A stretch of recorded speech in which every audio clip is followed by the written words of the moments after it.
Je voudrais avoir un son un peu différent. Parce que beaucoup disent, oui, il faut que l'Afrique soit au Conseil de sécurité, il faut que l'Afrique soit mieux représentée. Ce qui est vrai. Ce qui est vrai, nous constituons 55 pays. Mais moi, je veux mettre l'accent sur le fait que l'Afrique ne doit pas être là en nombre, mais en qualité. Parce que nous, dans le cas du Mali, on a vu beaucoup de pays africains au Conseil de sécurité ne nous soutiennent pas. Ils n'apportent même pas une approche différente. Ils votent avec nos ennemis, souvent. Si l'Afrique n'apporte pas son identité dans la gestion des affaires mondiales, je pense que ça ne sert à rien d'être content que l'Afrique est autour de la table, mais elle est autour de la table pour faire quoi? Quand il y a un petit problème qui se passe au Mali, on dit oui, il faut appeler la Cour pénale internationale. Mais en Palestine, ce qui est en train de se passer, ce n'est pas le droit de l'homme. Où est la Cour pénale internationale? Où sont ces donneurs de leçons? Où sont ces pays qui se disent champions des droits de l'homme, qui eux-mêmes soutiennent ce qui est en train de se passer? Où nous sommes face au terrorisme, on nous propose une opération de maintien de la paix dans une zone où il n'y a pas de paix à maintenir. Pendant 10 ans, on a entretenu la menace, mais elle n'était pas adaptée. Et parce que dans nos pays, bon, on est très prompt à agir quand des gens prennent le pouvoir par des coups d'État ou autres. Mais qu'est-ce qu'on fait des présidents qui sont assis et qui posent des actes qui créent la tension dans leur pays, qui manipulent les constitutions, qui manipulent les organes judiciaires, qui créent l'instabilité dans leur pays, qui empêchent aux gens d'être candidats à des élections, etc. Qu'est-ce qu'on en fait? On regarde. Maintenant, quand il y a un changement, je connais même les playbooks de ces organisations. Tout le monde s'élève, mission, on fait 10 sommets qui n'aboutissent à rien. Donc, ça peut paraître trivial ou basique. Mais je pense que c'est important si on se rappelle le contexte dans lequel nous sommes dans notre région aujourd'hui, où les chefs d'État du Mali, du Burkina, du Niger, de la Guinée, leurs ministres des Affaires étrangères sont interdits de voyager dans la région. Même dans les pays en guerre, ou les pays qui se font la guerre, je crois que les ministres des Affaires étrangères doivent voyager pour résoudre. Comment nous pouvons résoudre les problèmes si on nous empêche même d'aller parler dans les pays voisins? Et à contrario, la CEDEAO veut envoyer des émissaires dans nos pays. On dit non, ce n'est pas acceptable. Sinon, on ne peut pas aller, vous n'allez pas pouvoir venir. Parce que le dialogue, c'est à double sens. Et même dans notre tradition africaine, mais pendant les guerres, les griots à l'époque étaient ceux qui étaient autorisés à parler. Donc je crois que ça peut paraître basique ou trivial, mais on n'a pas encore compris que les problèmes dans lesquels nous sommes confrontés, il faut que nous parlions, il faut que nous dialoguions, et que là où le Mali a trébuché aujourd'hui, d'autres pays peuvent tomber dans le même problème. Donc je crois que je voulais vraiment rappeler ça et rappeler l'importance de ce forum. Sur le thème, Smaël, je pense que tu as déjà touché à beaucoup de ces questions. Quel peut être le rôle des organisations régionales pour pouvoir accompagner les transitions? Je crois que ça veut dire qu'on a déjà un grand défi si nos organisations n'arrivent même pas à organiser le dialogue, n'arrivent même pas à nous parler, n'arrivent pas à jouer leur propre rôle pour pouvoir vraiment souder le monde. Mais moi, j'allais même dire que quel peut être le rôle des organisations régionales pour éviter même qu'on ait les transitions ou les changements anticonstitutionnels. Parce que c'est ça, on est en train de traiter la maladie, on n'est pas en train d'agir sur les symptômes. Et par rapport à cela, je veux mettre 2 points d'entrée de jeu. C'est d'abord pour dire que le multilatéralisme, il faut le comprendre, reste et a un rôle important et essentiel à jouer dans la recherche de la paix, aussi dans la recherche de la sécurité. Le deuxième élément, c'est de comprendre que pour nous tous, l'intégration régionale, la coopération régionale demeure aussi des moyens essentiels pour renforcer la solidarité entre nos pays, parce que la façon dont nos organisations agissent aujourd'hui, ce n'est pas dans le sens de la solidarité. Elles sont même dans certains cas en train de tuer la solidarité. Donc nous devons continuer à transformer nos organisations pour qu'elles deviennent de véritables organisations des peuples, pour continuer à promouvoir non seulement la solidarité, la paix, mais aussi la prospérité. Parce que quand je vois le nombre de jeunes gens qu'on a aujourd'hui dans cette salle et tous ceux qui sont dehors, ce qu'ils attendent de nous, c'est qu'on leur apporte des réponses. Parce que si nous apportons des réponses à ces jeunes gens, nous n'aurons pas besoin d'équiper nos armées pour faire le maintien de la paix tel que nous sommes en train de le faire aujourd'hui. Nous devons aussi avoir ces populations à l'esprit. Comment nos organisations peuvent répondre aux aspirations de nos populations? Je pense que tant qu'on n'a pas répondu à cette question, elles ne pourront pas être utiles pour ce qui concerne les processus de transition. Donc, par rapport à cette introduction, je peux dire que le constat est amer, pour commencer. Et amer parce que nous faisons face à une double crise. Parce que vous avez parlé pas seulement des organisations régionales, mais aussi des organisations internationales. C'est pourquoi je dis que nous sommes dans une double crise. Premièrement, nous sommes dans une crise du multilatéralisme. Parce que nos organisations internationales, les Nations Unies et toutes les organisations qui sont affiliées, le Conseil de sécurité, sont aujourd'hui incapables de résoudre les problèmes. Le Conseil de sécurité est bloqué aujourd'hui. Même pour faire un communiqué sur l'attaque du bateau Tombouctou au Mali, qui a fait près d'une 60aine de morts, le Conseil de sécurité a été incapable de trouver un consensus pour faire un communiqué. Vous vous imaginez pas que c'est sur la question de la Palestine qu'il va pouvoir trouver là. Donc nous sommes dans une crise du multilatéralisme. Et ce multilatéralisme n'a pas permis de répondre aux défis, par exemple, du Mali, où nous sommes face au terrorisme. On nous propose une opération de maintien de la paix dans une zone où il n'y a pas de paix à maintenir. Pendant 10 ans, on a entretenu la menace. Mais elle n'était pas adaptée. Au Sahel, c'est pareil. La situation en Ukraine, la situation en Palestine, comme je l'ai indiqué, dans tous ces cas, comme Chergui l'a indiqué, nous sommes dans une crise de la gouvernance mondiale qu'il faut revoir pour qu'elle soit plus représentative, plus démocratique, plus juste, plus équitable. Parce qu'on ne peut pas aujourd'hui demander au pays d'avoir la démocratie en interne et que les relations internationales ne soient pas elles-mêmes démocratiques et qu'un groupe réduit, un club de pays puisse diriger le monde en laissant la majorité des forces économiques, sociales, politiques qui ont émergé aujourd'hui. La situation géopolitique mondiale s'est totalement transformée, mais cette réalité n'est pas reflétée. C'est pourquoi le système multilatéral aujourd'hui, qui nous accuse, nous, régime en transition, de ne pas être légitime, mais ce système même n'est pas légitime, parce qu'il ne reflète pas la réalité géopolitique mondiale. Donc nous sommes dans cette crise, mais par rapport à ça aussi, je voudrais avoir un son un peu différent. Parce que beaucoup disent, oui, il faut que l'Afrique soit au Conseil de sécurité, il faut que l'Afrique soit mieux représentée. Ce qui est vrai. Ce qui est vrai, nous constituons 55 pays. Mais moi, je veux mettre l'accent sur le fait que l'Afrique ne doit pas être là en nombre, mais en qualité, en substance. Parce que si nous avons une Afrique qui vient pour être traînée par d'autres puissances, être une chair à canon qui est répartie entre les puissances, non. Si l'Afrique vient, quelle est sa valeur? Quelle voie différente elle apporte? Parce que nous, dans le cas du Mali, on a vu beaucoup de pays africains au Conseil de sécurité ne nous soutiennent pas. Ils n'apportent même pas une approche différente. Ils votent avec nos ennemis, souvent. Donc je pense que s'il y a une Afrique qui doit avoir la place, il faut que ça soit vraiment une voie différente, mais aussi une voie de plus. Si l'Afrique n'apporte pas son identité dans la gestion des affaires mondiales, je pense que ça ne sert à rien d'être content que l'Afrique est autour de la table, mais elle est autour de la table pour faire quoi? Si elle ne dit pas ce qu'elle doit dire, si elle ne parle pas au nom de nos populations, si elle ne dénonce pas, parce qu'aujourd'hui, certaines de nos organisations sont là pour perpétuer des systèmes néocoloniaux. Ce n'est pas acceptable. Ce n'est pas pour ça qu'on les a établis.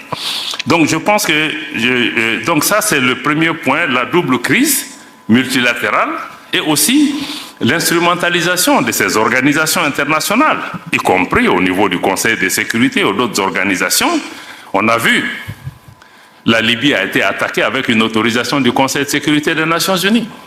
10 ans après, on a le problème, ça a déstabilisé tous nos pays. Donc souvent, on se demande si ces organisations même ne sont pas là pour maintenir, entretenir la menace, pour justifier leur existence et voiler leur inefficacité souvent. Et aussi, tout le monde a dénoncé ici depuis la politique de 2 poids 2 mesures enlève la crédibilité à ces organisations. quand on parle aujourd'hui des droits de l'homme, bon, c'est devenu une religion. C'est devenu une religion. Quand il y a un petit problème qui se passe au Mali, on dit oui, il faut appeler la Cour pénale internationale. Mais en Palestine, ce qui est en train de se passer, ce n'est pas le droit de l'homme. Où est la Cour pénale internationale? Où sont ces donneurs de leçons? Où sont ces pays qui se disent champions des droits de l'homme, qui eux-mêmes soutiennent ce qui est en train de se passer? Je peux donner d'autres exemples par rapport aux droits de l'homme. Est-ce que c'est ça le droit de l'homme? La politique de 2 poids 2 mesures. Si je suis ami avec quelqu'un, je ferme les yeux. Non. Donc ce ne sont pas les principes. Ça enlève le truc. Même la démocratie. On nous accuse des 1000 noms d'Israël, mais en réalité, ceux qui prétendent promouvoir la démocratie, ce n'est pas la démocratie qui est en question, ce n'est même pas l'intérêt de nos pays. C'est leurs propres intérêts. Parce que quand vous voyez que quand la démocratie ou les institutions sont menacées dans le pays, en fonction du fait que ce pays est avec moi ou n'est pas avec moi, ou les nouveaux gouvernements sont avec moi, je me prononce. Est-ce que c'est ça la démocratie? Donc nous-mêmes, nous devons pouvoir vraiment prendre ces questions. Donc je voulais dire que le système multilatéral, sur cette partie de la double crise, est incohérente et inconséquente par rapport aux réponses à nos questions. Maintenant, la deuxième partie de la double crise, c'est maintenant la crise de nos organisations régionales. Ce qui est vraiment le point sur lequel je voudrais pouvoir inviter la réflexion. Je pense que Chergui a beaucoup parlé de cette question. Naturellement, aucun de nous n'est satisfait. Nous, régime en transition, ni les autres, par rapport à la réponse qui est apportée à cette question. La première chose, c'est de mettre l'accent sur l'incapacité de nos organisations à anticiper, à prévenir et à agir en amont.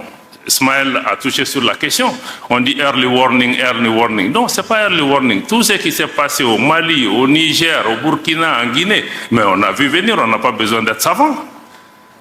Qu'est-ce qui a manqué? Mais il n'a rien fait. Il n'y a pas eu d'action. Et parce que dans nos pays, bon, on est très prompt à agir quand des gens prennent le pouvoir par des coups d'État ou autres. Mais qu'est-ce qu'on fait des présidents qui sont assis et qui posent des actes, qui créent la tension dans leur pays, qui manipulent les constitutions, qui manipulent les organes judiciaires, qui créent l'instabilité dans leur pays, qui empêchent aux gens d'être candidats à des élections, etc. Qu'est-ce qu'on en fait? On regarde. Maintenant, quand il y a un changement, je connais même les playbooks de ces organisations. Tout le monde s'élève, mission, on fait 10 sommets qui n'aboutissent à rien. Donc je pense que ça, notre incapacité à anticiper et à répondre est un problème. Et aussi l'absence de solutions adaptées à ces changements anticonstitutionnels. Parce qu'on a l'impression que, comme les anglophones le disent, one size fits all. Quand il y a un problème au Mali, quand il y a un problème au Gabon, quand il y a un problème au Tchad ou ailleurs, on a la même solution. On a le même remède pour toutes les solutions. Est-ce qu'on peut être un peu plus créatif, que ce forum nous aide aussi à avoir du recul, à se dire que oui, chaque situation est peut-être différente. Les pays, le Mali, le Niger, le Burkina font face à une situation sécuritaire extrêmement compliquée, extrêmement difficile, et où des pays ont perdu 40 à 50% de leur territoire face à l'insécurité. Mais qu'est-ce que ces organisations ont fait pendant ce temps? Le ministre, le général Toumba en a parlé ce matin. On n'a vu personne. La CEDEAO elle-même et même l'Union africaine, ils ont sous-traité cette responsabilité aux Nations Unies qui elles-mêmes n'étaient pas capables de répondre à cette question. Aujourd'hui, le Mali, le Burkina ou le Niger dépendent 25% de leurs ressources propres pour faire face à la lutte contre le terrorisme. Parce que, au Mali en particulier, l'exemple que je connais, les changements de pouvoir auxquels on a assisté, c'est surtout l'exaspération, la frustration de la population face à l'incapacité des pouvoirs politiques à répondre à cette situation. Donc si la CEDEAO et les autres organisations veulent aider, ils doivent d'abord fixer ce problème. On ne peut pas venir dire aux gens seulement organiser des élections ABCD. Même pour les élections, pour qu'elles soient inclusives, il faut que l'État soit présent sur l'ensemble de son territoire. Donc je pense que ça, il faut vraiment des solutions adaptées à chaque situation. Mais aussi comprendre que la peur ne peut pas constituer une politique. Je sais que dans beaucoup de pays, les gens ont peur qu'il y ait contagion des coups d'État. Est-ce que cette peur a empêché que les choses se passent? Donc, au-delà de la peur, moi, je crois qu'il faut qu'on soit pragmatique. Comme le cas du Niger, on l'a indiqué. Ce qui s'est passé, il ne faut pas être devin, mais il faut engager les gens, il faut parler avec les gens pour trouver des solutions. Donc, je pense qu'il faut vraiment ce pragmatisme-là qui est nécessaire. J'ai déjà parlé de l'absence de solidarité, mais aussi, nos organisations doivent fondamentalement changer de logiciel. Il faut comprendre des pays comme le Mali, nous avons souscrit à toutes ces organisations. Nous savons que dans ces organisations, quand il y a un coup d'État, il y a changement anticonstitutionnel, les règles s'appliquent. Et les règles qui sont là, c'est la suspension des instances de ces organisations, conférence des chefs d'État, conseil des ministres, etc. Mais ce n'est pas l'ostracisme et l'exclusion. C'est pourquoi Lomé est importante par rapport à ça. Parce que dans certains cas, non seulement les pays sont sanctionnés, mais sont punis. Pas seulement punis, pas seulement les dirigeants, mais on punit toute une population, sans punition collective. Parce qu'on cherche le président, on cherche telle ou telle chose. Est-ce que le peuple nigérien mérite qu'on lui coupe l'électricité, l'eau, la nourriture, les médicaments? Par rapport à ce qu'est-ce qu'elle a à voir dedans? Donc moi je crois que vraiment, et le plus grand problème aussi, c'est que, non, on va même au-delà de ça, on envisage une intervention militaire. C'est pourquoi le Mali, le Burkina, on a mis le pied tout de suite. Pour dire que si on attaque le Niger, parce que ce n'est pas la démocratie qu'on cherche à promouvoir, on cherche à avancer l'agenda d'une ancienne puissance coloniale qui a perdu pied et qui utilise nos organisations pour revenir. Ce n'est pas acceptable. Et nos organisations ne doivent pas constituer une menace pour nous et nos populations. Quand je vois la CEDEAO, je vois l'Union africaine, je vois la BCEAO, ça doit me rassurer. Mais aujourd'hui, ces organisations nous font peur à nos populations, constituent des menaces dans certains cas. Donc ça, c'est extrêmement important qu'il faut qu'elles changent leur logiciel pour sortir du mode punition-sanction, parce que si la sanction marchait, le Burkina a basculé quand le Mali était sous sanction. Le Niger a basculé. Donc, quelque part, on doit s'arrêter comprendre, est-ce que le tout sanction, tout punition, ça marche? Et même la punition aussi a des conséquences durables, parce qu'aujourd'hui, parce qu'on ferme les frontières, on fait tout ce qu'il faut, mais ce ne sont même les fermetures des frontières, nos populations, ça brise l'élan de solidarité de nos pays. Donc, il faut vraiment que nous comprenions ça. Deuxièmement, je vais insister sur le fait que quand nous sommes dans des organisations, mais les organisations sont bâties sur des traités, sur des textes auxquels nous avons librement consenti, y compris en abandonnant notre souveraineté. Mais dans beaucoup de ces organisations, à la CEDEAO, à l'UEMOA, les textes ne sont pas respectés. La fermeture des frontières, la mise sous embargo des pays, n'est dans aucun texte de la CEDEAO. Je défie qui que ce soit de me sortir dans un texte de la CEDEAO où on a prévu la fermeture de frontières, de me sortir un texte du traité de l'UEMOA où on a prévu d'exclure un pays pour des considérations politiques, de me sortir le truc de le statut 4 de la Banque centrale des États de l'Afrique de l'Ouest interdit à la banque de recevoir des ordres des pouvoirs politiques pour pouvoir agir. Pourtant, on ferme nos banques centrales. Donc, comment vous pouvez exiger l'état de droit au sein des pays et ne pas appliquer l'état de droit dans les organisations? Je crois que ça décrédibilise les organisations. Je vois que Chergui commence à bouger, peut-être que je dépasse mon temps. Donc, on est dans un paradoxe à ce niveau. Et l'autre question, je ne pourrais pas finir sans mettre l'accent aussi sur l'instrumentalisation de nos organisations. Je pense que j'ai parlé de ça plusieurs fois. On se comprend très bien. Ce n'est pas normal que les gens viennent parce qu'ils financent nos organisations pour pouvoir dicter leur agenda et utiliser notre organisation par rapport à leurs propres objectifs. J'ai expliqué à certains qu'au sommet de l'Union africaine, l'Union européenne par exemple, on ne nous voit pas. Mais pourquoi d'autres veulent venir dans nos débats, nous? On peut avoir un partenariat, mais dans le cadre du... Donc, nos organisations sont instrumentalisées. Cette instrumentalisation conduit à la politique de 2 poids, 2 mesures, parce qu'on ne définit plus les choses en fonction de nos propres paramètres, mais parce que, bon, les autorités françaises sont contre le Mali. Ah, il faut les suivre parce que, bon, tel pays a une attitude bienséante. Donc, je crois que ça pose un problème de crédibilité de nos organisations. Et le G5 Sahel, c'est la même chose. Notre frère est là, Maman Sidikou, il était secrétaire exécutif du G5 Sahel. Le Mali est un pays fondateur du G5 Sahel. La France, qui n'est pas membre du G5 Sahel, dicte sa loi.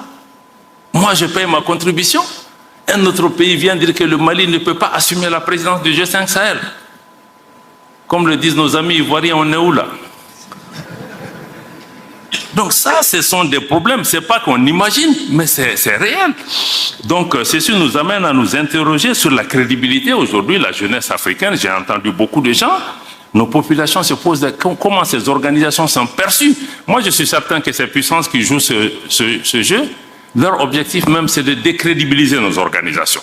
Quand ils disent, ouais, on est derrière la CEDEAO, et vous prenez le micro souvent pour prédire, on a vu des ministres français, ou même le chef de l'État, prédire les conclusions des sommets de la CEDEAO sans qu'aucun responsable de l'organisation les rappelle à l'ordre.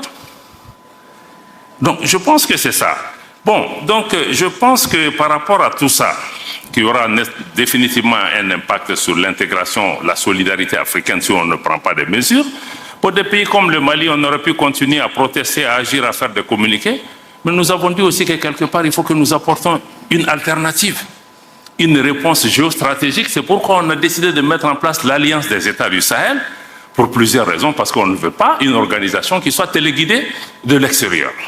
Deux, c'est que nous avons décidé que nous finançons cette organisation. Si vous voyez la charte, elle n'a pas prévu que nous recevons de l'argent de qui que ce soit. Pour être très clair. Donc, s'il y a des réponses sécuritaires, ça doit être des réponses sécuritaires à la hauteur de nos moyens. Et les moyens, nous en avons. Nous ne sommes pas aussi pauvres que ça, parce que c'est la géopolitique qui crée cette pauvreté et l'entretien. Donc, nous voulons aussi proposer une nouvelle approche de la solidarité et de l'intégration régionale. Chaque pays a une voix, pratiquement un droit de veto par rapport à tout ce qui se décide. Nous voulons aussi travailler pas seulement sur les questions sécuritaires à travers cette alliance militaire, mais aussi travailler sur les questions de développement, y compris les questions monétaires qui sont tabous aujourd'hui. Nous allons toucher à toutes les questions, comment notre organisation peut répondre aux attentes des populations du Liptako-Gourma. Ce qui est important aussi dans cette organisation, c'est qu'il y a une volonté populaire. Les populations, il y a une symbiose entre nos populations qui soutiennent cette initiative. Donc ça me semble être important. Donc en conclusion, et pour terminer, je pense que pour que nos organisations soient crédibles, il faut qu'elles soient elles-mêmes capables d'apporter les changements qui sont attendus par les populations. En premier lieu, il faut d'abord qu'elles remplissent leur vocation première, qui est de réaliser la solidarité africaine, l'intégration africaine. Et 60 ans après les indépendances, aucun de nous ne peut être fier du résultat de nos organisations en termes d'intégration. Aujourd'hui, si on ne prend que la libre circulation des personnes et des biens, les non-africains circulent plus librement en Afrique que nous-mêmes. Je ne parle pas des infrastructures, je ne parle pas d'autre chose. Je ne parle même pas du financement de nos organisations. Donc, je pense que on ne doit pas blâmer les autres. Est-ce que nous-mêmes, on a fait le travail qu'on devait faire pour que les autres nous respectent? Peut-être que si l'intégration, on était même avancée, on a beaucoup de systèmes de coups d'État et autres qu'on n'aurait pas. Donc, je pense qu'il faut renforcer la solidarité. Mais il faut surtout des organisations où un leadership africain est affirmé et assumé. Parce que quand on parle de solution africaine, c'est qu'il faut un leadership africain. Et le leadership africain, c'est qu'il faut que les autres nous respectent. Il faut qu'on impose une respectabilité aux autres pays. Ce n'est pas parce que vous êtes des grands pays, vous êtes ceci, cela, que vous allez pouvoir venir. L'Afrique, ce n'est pas un pays. C'est 55 pays. C'est des populations avec une tradition, une culture millénaire, avec leur fierté. Donc je pense que nos organisations doivent pouvoir se ressaisir. Chacun de nous dans nos organisations, travaillons à faire de nos organisations des peuples et non des organisations d'État ou de chefs d'État ou de groupes. Je pense que tant que nous n'allons pas dans cette direction, nous aurons toujours des problèmes parce que nos populations ne sont pas impliquées, que souvent même les chefs d'État et nos leaders n'arrivent pas à tenir face à cette ingérence extérieure. C'est ce que je voulais partager avec vous en restant à l'écoute pour les questions qui peuvent venir, mais je crois qu'il faut que nous-mêmes nous posions les bonnes questions, mais tout ce dans quoi nous sommes les premiers responsables. Merci.